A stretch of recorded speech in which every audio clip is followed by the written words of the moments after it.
Now to Kentucky state politics. Even though Kentucky lawmakers are gavelled out until February, the work hasn't stopped in preparation for their return.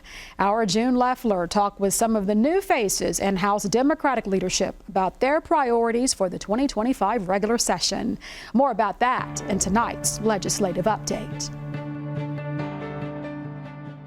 With just 20 of 100 members in the Kentucky House of Representatives, Democrats will need to work with Republicans if they want to stop or start up new legislation. A lot of times we're on defense mode. We're trying to stop what we think is bad legislation. So we use techniques and build relationships to try to do that. Sometimes it's just amending a bill that we don't like to make it less bad. See, in the common ground, that's where magic happens. If you ask any of the 100 people in the General Assembly, should every child be loved, protected, and nurtured? They'll say yes. Should all families have good jobs so they can take care of themselves? Yes. Should people have the right to the freedoms fought for by military members? Yes. So when we stay focused on those things, we get work done.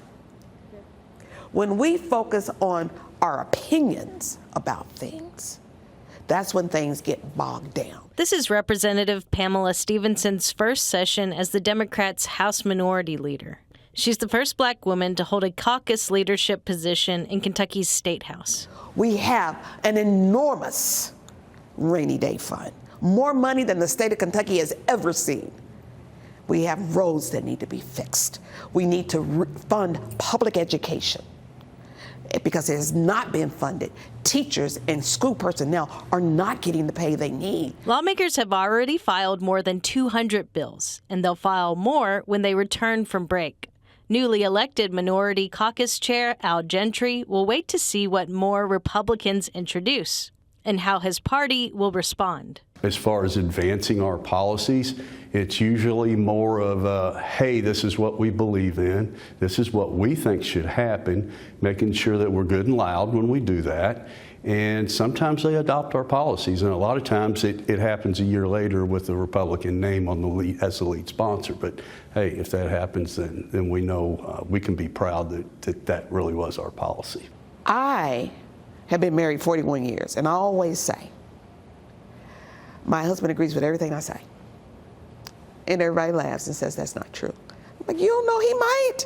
So we have to get out of this thought that when we get into public spaces, when we get into the General Assembly, that if we're going to get any work done, we have to agree on everything. That's not true. We simply must find the common ground, keep the lines of communication open, and make sure that we keep the main thing, and that is the people of Kentucky.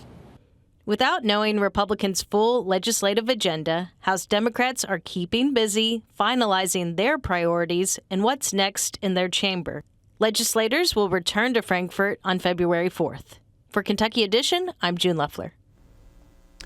Thank you, June. Kentucky's new House Democratic leadership is rounded out by State Representative Lindsey Burke of Lexington, who serves as Minority Whip.